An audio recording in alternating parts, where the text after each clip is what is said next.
கணபதியே நமக. குரு வாழ்க, குருவே சரணம். ஆன்மீக அன்பர்கள் அனைவருக்கும் இனிய வணக்கங்கள். நம்ம இந்த வீடியோ மூலயமாக 2024ஆம் ஆண்டுக்கான ஆவணி மாத ராசி பலன்களை பார்க்க இருக்கிறோம். இந்த ஆவணி மாத பலன்கள் ஒவ்வொரு ராசிக்கும் பார்ப்பதுக்கு முன்பாக இந்த ஆவணி மாதத்தில் என்னென்ன கிரக நிலைகள் எந்தெந்த இடத்துல இருக்குது, இந்த ஆவணி மாதத்தில் நடக்கக்கூடிய நிகழ்வுகள் என்ன, முக்கிய நிகழ்வுகள் என்ன நடக்க இருக்குது அப்படின்றத ஒரு அவுட்லைன் பார்த்துருவோம். அதில் முதலாவதாக பார்த்தீங்க அப்படின்னாக்கா, இந்த ஆவணி மாத கிரக நிலைகள், அதாவது மேஷராசிக்கு 2ஆம் இடமான ரிஷபராசியில் செவ்வாய் பகவானும் குரு பகவானும் இணைந்திருக்கார். சிம்ம வீட்டில் சூரியன் புதன் சுக்கிரன், கன்னி வீட்டில் கேது பகவான், தனுஷில் சந்திரன், கும்பத்தில் சனி வக்ரம், மீனத்தில் ராகு. இந்த அமைப்புகள் தான் இந்த ஆவணி மாத கிரக நிலையானது இந்த மாதத்தின் தொடக்கமானது தொடங்க இருக்குது அப்படின்ற விதிங்க. உண்மையாலுமே சொல்ல வரேன், எல்லாருமே எதிர்பார்த்து காத்திருக்கக்கூடிய விஷயங்கள் என்ன அப்படின்னாக்கா, ஆடி முடிஞ்சிருச்சு, ஆவணி மாதம் தொடக்கம் இருக்குது. ஆவணியில் ஏதாவது ஒரு நல்ல சுபிச்சமான ஒரு நிகழ்வுகள் நடக்க இருக்கா அப்படின்றது ஒவ்வொரு ராசிக்காரர்களும் எதிர்பார்த்து காத்துட்ருப்பீங்க. உங்களோட எண்ணங்கள் எல்லாமே உங்களுக்கு நேரம் நலமாக இருக்குது, நலம் இல்லாமல் இருக்குது, அதை பற்றிலாம் நீங்கள் கவலைப்பட வேண்டாம். ஒவ்வொரு மாதத்துலேயும் அந்த மாதத்தை வழிநடத்தக்கூடிய கிரகம் இந்த மாதத்தில் யார் அப்படின்றத ஃபஸ்ட்டு நம்ம நிர்ணயப்படுத்தணும். அப்போ இந்த மாதத்தின் கர்ணநாதன் அடிப்படையில் தான் அந்த மாதமானது இயங்கும், அந்த கிரகத்தின் அடிப்படையில் தான் இந்த மாதம் இயங்கும் அப்படின்றவிதிங்க. இந்த மாத காலகட்டத்தில் கர்ணநாதன் சொல்லக்கூடிய கிரகமானது பாலவ கரணத்தில் இந்த மாதமானது உதயமாகுது. இந்த பாலவ கரணத்தின் அதிபதி யாருன்னு பார்த்தீங்கன்னா ராகு பகவான். அப்போ இந்த ராகுவின் அம்சத்தில் பார்த்தீங்க அப்படின்னாக்கா இந்த மாதமானது இயங்க போகுது. அப்போ இந்த ராகுவின் அம்சம் பார்த்திங்கன்னா புலிங்க. அப்போ புலியுடன் கூடிய ஐயப்பனை வழிபாடு செய்கிறது ஓரளவுக்கு நல்ல பலன்களை தரும். பிரம்மா கோயில் சென்று பிரம்மாவை வழிபாடு செய்யுது. ஏன்னா பாலவ கரணத்தின் அதிபதி பார்த்திங்கனாக்கா பிரம்மாவாக வராருங்க. இப்போ பிரம்மா கோயிலுக்கு போயிட்டு வழிபாடு செய்கிறது நல்லாயிருக்கும். ஊர் காவல் தெய்வங்களை வழிபாடு செய்வதன் வழியாக நினைத்த காரியத்தை இந்த மாதத்திலே நீங்கள் நடத்தி முடிக்கக்கூடிய ஒரு அமைப்புகள் உருவாகுன்றிருக்குதுங்க. அது மட்டும் போதாதுன்னு பார்த்தீங்கன்னாக்கா, காவல் தெய்வம் அப்படின்னாக்க அது சனீஸ்வர பகவானை குறிக்கக்கூடிய அமைப்பு அப்படின்ற சொல்லலாம். உக்ர தெய்வங்களில் இந்த காவல் தெய்வங்களை குறிப்பிடுவோம். அப்போ இந்த மாதத்தில் பார்த்தீங்கன்னாக்கா 3 நிகழ்வுகள் நடக்க இருக்குது. அதாவது சனி பிரதோஷமானது 2 வர இருக்குது.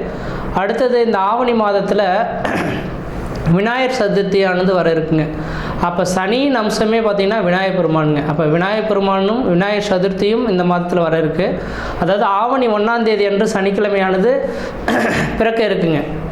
அப்போ இந்த ஆவணி மாதமே பார்த்திங்கனாக்கா சனிக்கிழமையில் பிறக்கிறது ஒரு விசேஷமான ஒன்று. அந்த ஆவணி மாதம் 1ஆம் தேதி அன்று சனி பிரதோஷமும் வர இருக்குது. அடுத்தது பார்த்திங்கன்னா ஆவணி 15ஆம் தேதியும் அதே சனி பிரதோஷம் வர இருக்குங்க. ஆவணி 22ஆம் தேதி பார்த்திங்க அப்படின்னாக்கா விநாயகர் சதுர்த்தியானது வர இருக்குது.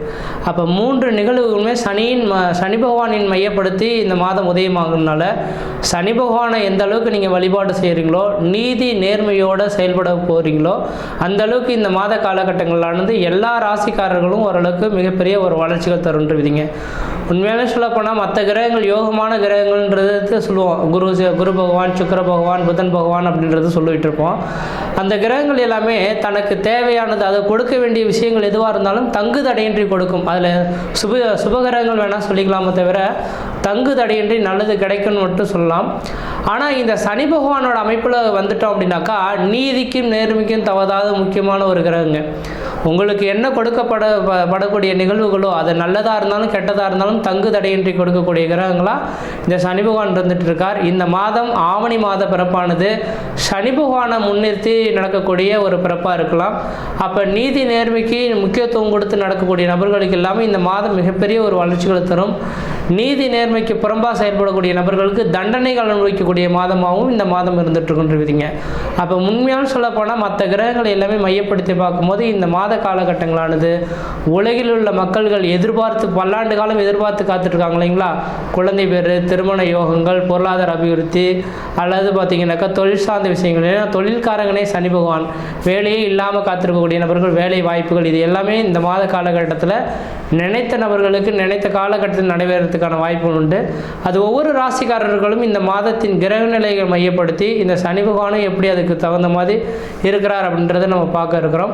அதில் குறிப்பாக சொல்ல போனாக்கா தெளிவாக சொல்ல பாருங்க, இந்த ஆவணி மாத பிறப்பானது வருகின்ற 2024 ஆகஸ்ட் மாதம் 17ஆம் தேதியில் தொடங்கி 2024 செப்டம்பர் மாதம் 16ஆம் தேதி இந்த ஒரு மாத காலகட்டத்தில் தான் இந்த நிகழ்வுகளானது நடக்க இருக்கு. இந்த இடைப்பட்ட காலகட்டத்தில் பார்த்தீங்கன்னாக்கா ஆவணி 1ஆம் தேதி, அதாவது 17/8/2024 அன்று பார்த்தீங்கன்னாக்கா சனி பிரதோஷம் வர இருக்குங்க. எல்லா நாட்கள்லையும் உங்களுக்கு கோயிலுக்கு போக முடியாத நபர்களாக இருந்தாலும் இந்த சனி பிரதோஷத்தை கலந்துக்கிட்டிங்கனாக்கா 12 வருடத்துக்கு ஒரு முறை வரக்கூடிய இந்த விதிகளானது இந்த சனி பிரதோஷத்தில் இருக்குன்றீங்க. 12 வருடத்துக்கு இந்த சனி பிரதோஷத்தை நீங்கள் தரிசனம் பண்ணிங்கன்னா அந்த பிரதோஷத்தின் வழிபாடுகள்லாம் நீங்கள் ஏற்படக்கூடிய நிகழ்வுகள் எல்லாமே இந்த ஒரு பிரதோஷத்தில் நீங்கள் அனுபவிக்க முடியுன்றீங்க. வாய்ப்பு கிடைச்சா உங்களோட ஊர் பக்கத்திலே இருக்கக்கூடிய ஊரில் இருக்கக்கூடிய சிவன் கோயில் சென்று சனி பிரதோஷ வழிபாடுகள் இந்த மாதத்திலே 2 பிரதோஷம் வர இருக்குது. இந்த 2 பிரதோஷம் கலந்துக்குங்க. ஆவணி 1, ஆவணி 15, அதாவது ஆங்கில தேதிக்கு பார்த்தீங்கன்னா 17/8/2024 ஒரு சனி பிரதோஷமும் 31/8/2024 அன்று ஒரு சனி பிரதோஷமும் வர இருக்கு. ஒரு முழம் பூவும் ஒரு முழம் முல்லைப்பூவும் 1 லிட்டர் பாலும் வாங்கி அந்த நந்தி பகவானுக்கு அபிஷேகம் பண்ணிட்டு வந்தீங்கன்னாக்கா இந்த மாதத்தில் ஏற்படக்கூடிய எல்லா நிகழ்வுகளும் உங்களுக்கு சாதகமாக நடைபெறதை பார்க்க முடியும். அதே வேளையில் விநாயகர் சதுர்த்தியானது ஆவணி 22ஆம் தேதியானது வர இருக்கு.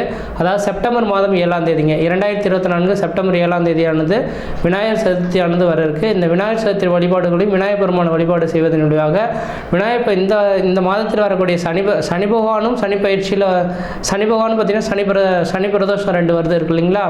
அது மட்டும் இல்லாமல் இந்த சனியின் அம்சம் தான் விநாயகர் பெருமானுங்க.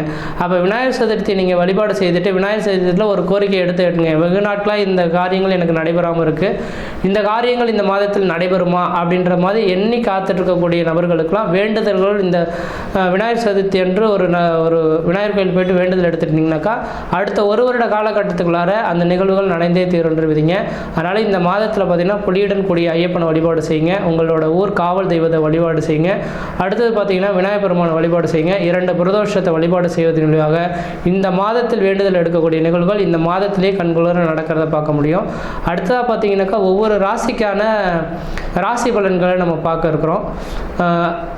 அடுத்ததாக பார்த்தீங்கன்னாக்கா கன்னிராசிக்கான வீடியோ. அந்த கன்னிராசி அன்பர்களுக்கு ஆவணி மாத கிரகங்களை ஆராயும் போது உங்களோட ராசிநாதன் சொல்லக்கூடிய கிரகமானது ராசிக்கு 12ஆம் இடத்துல சூரியன் புதன் சுக்கிரனோட இணைந்து உட்கார்ந்துருக்கார். அப்போ உங்களோட ராசிநாதன் ஆவணி மாதம் 12ஆம் தேதி காலகட்ட வரலும், அதாவது வருகின்ற ஆகஸ்ட் 28ஆம் தேதி காலகட்ட வரலும் வக்ரத்தில் இருந்துட்டு இருக்கார். அப்போ வக்ரம் பெறது விசேஷமான அமைப்பு தானாக்கா? வக்ரம் விசேஷமான அமைப்புகள் கிடையாது. ஆனால் ஆவணி 12ஆம் தேதிக்கு பிறகு உங்களுக்கு ஓரளவுக்கு வளர்ச்சிகள் பெறுன்றவிதிங்க. ஆனால் எங்கே சுற்றி பார்த்தாலும் இந்த நேர காலங்களில் உங்கள் ராசிக்கு குரு பார்வை கிடைக்கிது, விசேஷமான ஒன்று. உண்மையாக சொல்ல வரேங்க, எனக்கு தெரிஞ்சளவு இந்த கன்னிராசி அன்பர்கள் தான் கடந்த கால நிகழ்வுகளை எண்ணி பார்க்கும்போது குடும்பத்தில் கஷ்டம், நஷ்டம், வம்பு, வழக்கு, சண்டை, சச்சரவு, கோர்ட்டு கேஸு, மன நிம்மதி குறையிறது, பொருளாதார பிரச்சனைகள் ஏற்படுறது, கடன்கள் அதிகரிக்கிறது, உற்றாருடைய பகைமை பாராட்டுறது, இது மாதிரி பல்வேறுபட்ட கஷ்டங்களை சந்திக்கக்கூடிய நபர்களாக இந்த கன்னிராசி அன்பர்கள் இருந்துட்டு இருப்பீங்க. அந்த பிரச்சனைகள்லாம் மீண்டு தான் இந்த மே மாதம் 1ஆம் தேதியிலேருந்து ஓரளவுக்கு நிம்மதி பெருமூச்சு விடுறீங்கன்ற விதிங்க. அப்படிப்பட்ட கன்னிராசி அன்பர்களுக்கு பார்த்தீங்கன்னாக்கா இந்த நேர காலகட்டமானது குருவின் பரிபூர்ண பார்வை உங்கள் ராசி கிடைக்கிறனால குரு பார்க்க கோடி சாபங்கள் கொடி குற்றங்கள் விலகுன்ற விதியின் அடிப்படையில் இந்த நேர காலகட்டங்கள் நீங்கள் எது செய்தாலும் தொட்டது தொடங்கக்கூடிய காலகட்டங்கள், நினைச்சது சாதனை பண்ணக்கூடிய காலகட்டங்கள், குடும்ப வளர்ச்சியும் பொருளாதார அபிவிருத்தியும் பெறக்கூடிய ஒரு காலகட்டங்களாக இந்த நேர காலகட்டமானது இருந்துகிட்ருக்கு கன்னிராசி அன்பர்களுக்கு. அப்போ இந்த நேர காலகட்டத்தில் நீங்கள் செய்யக்கூடிய விஷயங்கள் எது செய்தாலும் தொட்டது தொடங்குவீங்க, நினைச்சது சாதனை பண்ணக்கூடிய காலகட்டம் உருவாகும். கடந்த கால நிகழ்வுகள் மாதிரி கடந்த 1.5 வருட காலமாகவே நீங்கள் உழைச்சி ஓடா தெரிஞ்சு ஒரணா காசு கூட மிச்சமில்லைன்ற மாதிரி இருந்த நபர்களுக்கு இனிமேலுக்கு உழைக்கிறதுக்கு நீங்கள் ரெடியாக இருந்துங்க. உழைப்புக்கு தகுந்த ஒரு ஊதியங்கள் பெறக்கூடிய ஒரு காலகட்டங்களாக இந்த நேர காலகட்டமானது கூடிய வருன்றீங்க. அது மட்டும் போதானே இந்த மாத காலகட்டத்தில் ஆவணி மாதமே உங்களுக்கு யோகாதிபதினு சொல்லக்கூடிய சனி பகவானின் அமைப்பில் தான் உருவாகுது. ஏன்னா ஆவணி மாதம் பிறப்பும் சனி பகவானாக இருக்குது, சனி பிரதோஷம் 2 வருது. அது மட்டும் போதாதுன்னு பார்த்தீங்கன்னாக்கா விநாயகர் சதுர்த்தியும் வர இருக்குங்க. அப்போ இது எல்லாமே சனியின் அமைப்புகளே உருவாகுதுனால இந்த மாத காலகட்டமானது சனி பகவானை நீங்கள் தொண்டு தட்டு வழிபாடு செய்துட்டு வந்தீங்க, அல்லது ஊர் காவல் தெய்வங்கள், உக்ர தெய்வங்களை வழிபாடு செய்வதன் மூலமாக நீங்கள் நினச்ச காரியத்தை சாதனை பண்ணக்கூடிய காலகட்டம் உருவாகும். அதுக்கு சப்போர்ட்டாக குரு பகவானே இருந்துகிட்ருக்காருங்க. ஏன்னா 9ஆம் இடத்துல குரு பகவான் வந்து உங்கள் ராசியை பார்க்க இருக்கிறனால கண்டிப்பாக இந்த நேர காலகட்டங்களானது ஓரளவுக்கு வளர்ச்சி நிறைந்த காலகட்டமாக தான் இருந்துகிட்ருக்கும். எந்த அளவுக்கு முயற்சி எடுக்கிறீங்களோ அந்த அளவுக்கு வளர்ச்சிகள் இந்த மாதமானது மிகவும் சிறப்பாக இருந்துகிட்ருக்கு. இந்த ஆவணி 12ஆம் தேதிக்கு பிறகு வெகு நாட்களாக திருமணமாகாத நபர்கள் திருமண வாய்ப்புகளும், குழந்தை பேர் இல்லாத நபர்கள் குழந்தை தரிக்கிறதுக்கான வாய்ப்புகளும் மிகவும் பிரகாசமாக இருந்துகிட்ருக்குன்றீங்க. ஆனால் ஆவணி 12 தேதி வரலும் கிரகமானது உங்கள் ராசிநாதன் வக்ரம் பெற்று உட்காந்துருக்கார். அந்த நேரத்தில் கவனமாக இருக்கணும். அதே போல் உங்கள் ராசியிலே கேது பகவான் 7ஆம் இடத்துல ராகு பகவான் இருக்கனால கணவன் மணி திருமணமான நபர்களுக்கு கணவன் மணி உறவுகளில் முதல் 12 நாட்கள் விட்டு கொடுத்து போகணும். சாதாரண சின்ன பிரச்சனை பெரிய லெவலில் உங்களுக்கு பிரிவுகள் சந்திக்கக்கூடிய பிரச்சனைகள் கூட வரலாம். அதனால் கன்னிராசி என்பவர்கள் கொஞ்சம் விட்டு கொடுத்து போனீங்கன்னா எதிர்காலமானது ஓரளவுக்கு நல்லா இருக்கும். இல்லையே உங்களுக்கு பார்த்தீங்கன்னாக்கா தேவையில்லாத பிரச்சனைகளும் வம்பு வழக்குகளும் சட்ட சிக்கல்களும் சந்திக்கக்கூடிய காலகட்டங்களாக உருவெடுத்துருவீங்க. அதே வேளையில் பார்த்தீங்கன்னாக்கா உங்கள் ராசிக்கு பார்த்தீங்கன்னாக்கா 7ஆம் இடத்துல சனி பகவான் உட்காந்துருக்கார். அந்த 7ஆம் இடத்துல சனி பகவான் இருந்துட்டாலும் கூட சனி வக்ரம் பெற்று உட்காந்துருக்காங்க. வக்ரம் பெற்றால் பின்னோக்கி வரதா அர்த்தம். அப்போ 5ஆம் இடமானது பூர்வ புண்ணியம் புத்திரஸ்தானத்தை நோக்கி வரதுனால வெகு நாட்களில் உங்களோட பங்காளி உறவு சொத்து சுகங்களை பிரிக்கப்படாமல் இருந்தாலும் இந்த நேரத்தில் பிரிக்கிறதுக்கான வாய்ப்புகள் உருவாகும். அதே போல் பார்த்தீங்கன்னா 5ஆம் இடமானது குலதெய்வத்தை குறிக்கிறதுனால உங்கள் குலதெய்வத்தின் பரிபூர்ண பார்வை உங்களுக்கு கிடைக்கக்கூடிய அமைப்புகளானது உருவெடுக்குதுன்றீங்க. அதனால் கன்னிராசி என்பவர்களுக்கு இந்த மாத காலகட்டமானது ஓரளவுக்கு வளர்ச்சி அடைந்த காலகட்டமாக தான் இருக்குது. எந்த அளவுக்கு முயற்சிகள் எடுக்கிறீங்களோ அந்த அளவுக்கு வளர்ச்சி அடைந்த காலகட்டமாக இருக்கும். முயற்சி எடுத்து பாருங்கள், கண்டிப்பாக வெற்றி பெறுவீர்கள். இந்த ஆவணி மாத கிரக நிலையில் கன்னிராசி அன்பர்கள் 6ஆம் இடத்தில் இருக்கக்கூடிய சனி பகவானால் எதிரிகள் எத்தனை பேர் இருந்தாலும் நீங்கள் வென்று வந்துடுவீங்க. எதிரிகள்னால உங்களுக்கு ஆதாயங்கள் தான் உண்டோ தவிர பாதிப்புகள் எதுவும் ஏற்படுறதுக்கான வாய்ப்புகள் எல்லாம் கிடையாது. அதே போல் பார்த்தீங்கன்னாக்கா இந்த மாத காலகட்டத்தில் குருவின் பரிபூர்ண பார்வை உங்கள் ராசி கிடைக்கிறனால குடும்பத்தில் சுப நிகழ்வுகளும் சுபகாரியங்களும் அழியா சொத்து சேர்க்கையும் வீடு மனை வாசல் வாங்குவதற்கும் வீடு மனை வாசல் கட்டுவதற்கும் குடிபெயர்த்துக்கும் குலதெய்வத்துக்கு செய்ய வேண்டிய சடங்கு செய்யறதுக்கும் ஒரு உன்னதமான காலகட்டமாக இருக்குது.